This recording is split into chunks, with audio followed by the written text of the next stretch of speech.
If you look at Dublin on social media, I'm pretty sure you'll see some of the hashtags where you've got eating at restaurants, going to a cafe, have your artisan cup of coffee at whatever places now, new, hip. Maybe it's the Docklands, or maybe it's whatever part of Dublin that's now being gentrified. Of course, you want to do these things. This is what living in the city is all about. But then you start thinking, with what I make and what I do, is living in the city this way actually sustainable?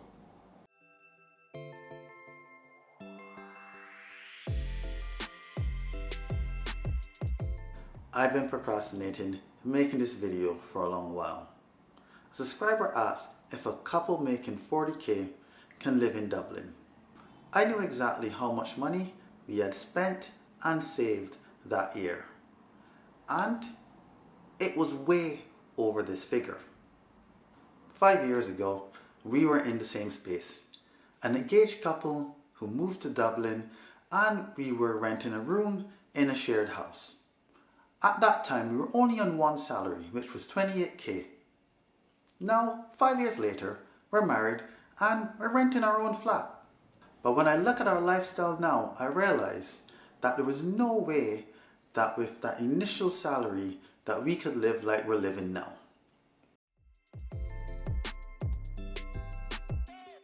When we got that comment, we were on whatever number lockdown that Ireland was having.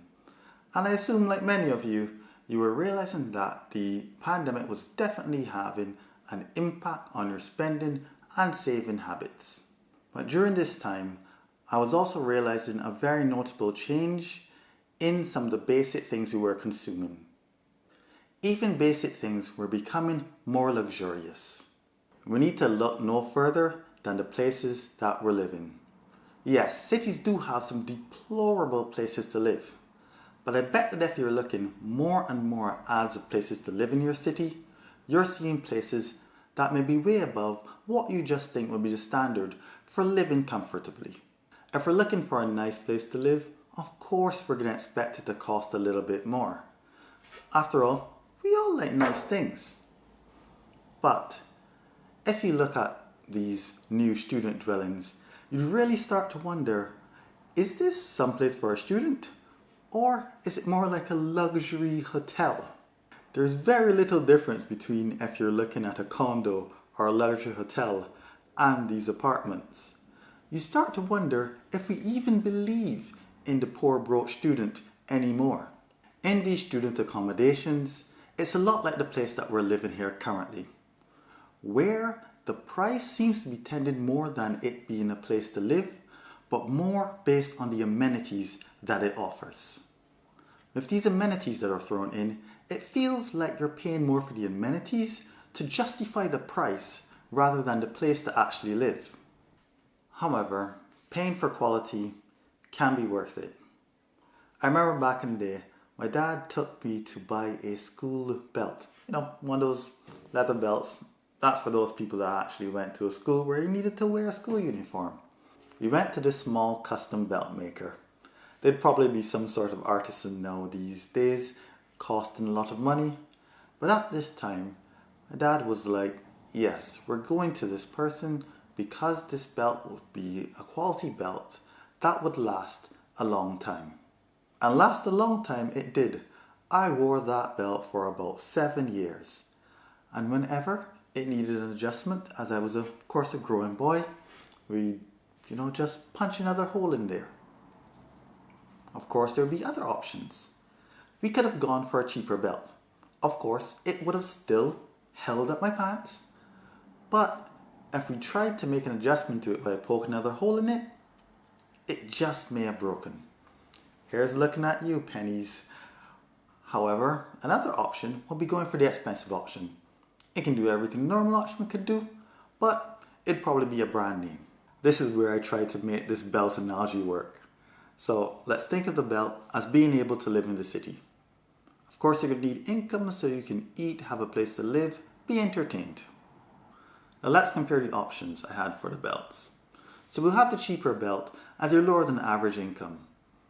With this, you'll be able to find a place to live, but If you try to do something more flexible to your budget, let's say go on vacation, actually you find a place where you don't need to share, then it would not last. It would break on you. Now let that custom belt be your mid-size, your medium or average income. With that, you can probably get your own space to live where you don't need to share and partake in your usual activities, maybe some vacations, maybe going out for some nice food or something every once in a while before it actually breaks your bank, your budget, whatever. And then we have the brand name belt, which of course will be higher than average salary. With this, you can probably live in Dublin just like you're some sort of Instagram influencer and not really have to worry about rising prices. Increasingly, it's feeling like there's no middle option for cities. The standard or the quality of something you can get with your middle income is no longer what it could be. It's like you're forced to start looking at some of those luxury options. Naturally, we have even this place here we're living. It comes with stuff such as a parking lot. We don't have a car, so you're paying a bit more for these amenities that you're not even using. Increasingly, if you're looking at these ads for new places, most of them are just luxury, coming with things with their own concierges and all this parking space and all these different amenities that you probably weren't looking for in the first place being built into the price. Take Ireland for example. The median household income is $43,000. This was taken from the Survey on Income and Living Conditions for 2019. And the average price of a rental in Dublin is around €2,000. And that's from this year, according to the DAF rental report for the third quarter. Realistically in Dublin, 2K is more of a 2-bedroom kind of flat setup. But if you're in somewhere with amenities, your cost is really going to be, even for 1 bedroom, closer to that 2K mark. After tax, a rental expense of 2K would be, for that same median salary, 70% of your income. Yeah, I know, it's a lot. Those of you living in other cities, please do tell me, is it like this as well? What can make matters worse is if you sprinkle in some other costs. You got your utilities, electricity, all these other small little things that add up. Instead of going for a dinner and a movie, yeah, you're getting takeout and Netflix because your budget can't afford all that. So back to this belt analogy. So if you're mid-range belt, mid-range salary, you can get, a place to live. But there isn't room for much else. It is not as flexible as it should be. It's closer to breaking your budget itself than it is to being comfortably.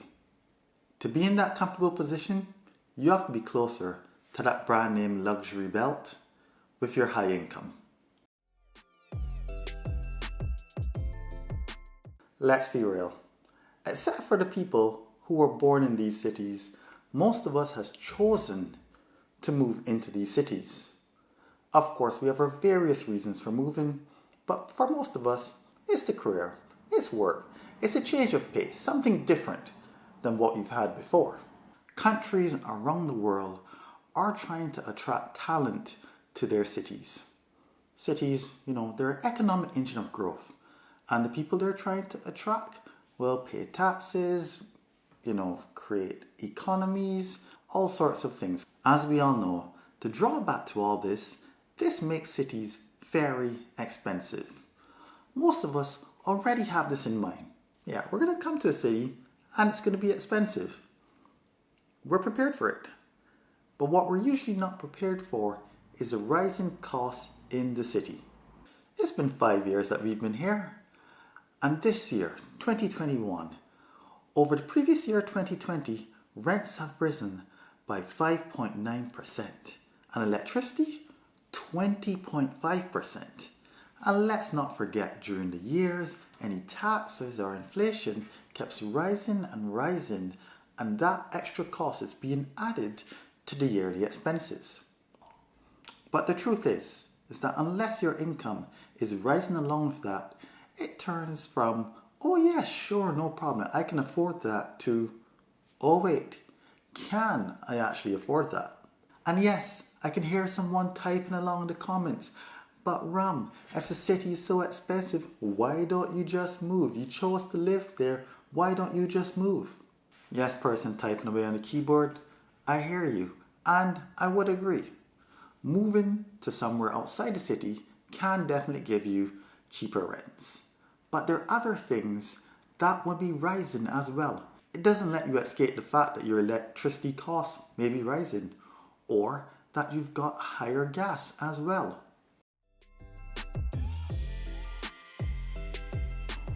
This video isn't to deter anyone from moving to hub cities such as Dublin, London, or even New York. But what it should do is encourage us to have realistic expectations. Unless you can already afford that brand name belt, then you're always going to feel like you're chasing something. Chasing that lifestyle that we envision that city life should encompass. I would always say that life is better without extra anxieties being piled on. Our personal answer to this feeling of anxiety that we search for and realize is that we would like to live within our means within this city for as long as possible. We moved to this city for a different experience, for some of that excitement. But the truth is that if it wasn't for our tech-related jobs, we wouldn't be able to afford this sort of lifestyle that would continuously increase as we're living here in the city. As long as we can make incomes that would allow us to live in expensive cities, then that's where we'll be. To continue to live in a fast-growing and fast-paced city, your income will have to keep up with the more expensive options that will exist to live an average lifestyle in the city. It's all about achieving a balance. What are the reasons you moved to the city? Remember what it is, and you'll always have to weigh the pros and cons. If you're there in the city and your income gets to the point where you don't need to worry about these increasing costs, then great, good for you. However, if you're not able to keep up, that's when these pros and cons come back again. We like Dublin, but it may be the case that one day our incomes can't provide that lifestyle. Of course, our natural choice would be to explore other options with other cities within Ireland that will more suit our needs. Editor Sam here. I don't think I ended that well enough. You will probably feel more anxiety over affording to live in a city versus outside of a city. These boutique and artisan stores that move in with the gentrification and the apartments overflowing with more amenities than you would need make it harder not to feel this way. I think it's only worth staying in the city if you can use city life as part of achieving your goals. We all need to take care of our mental health, and if that means relocating, work that into your plans. Well, that's all for today's video. Hope you did enjoy.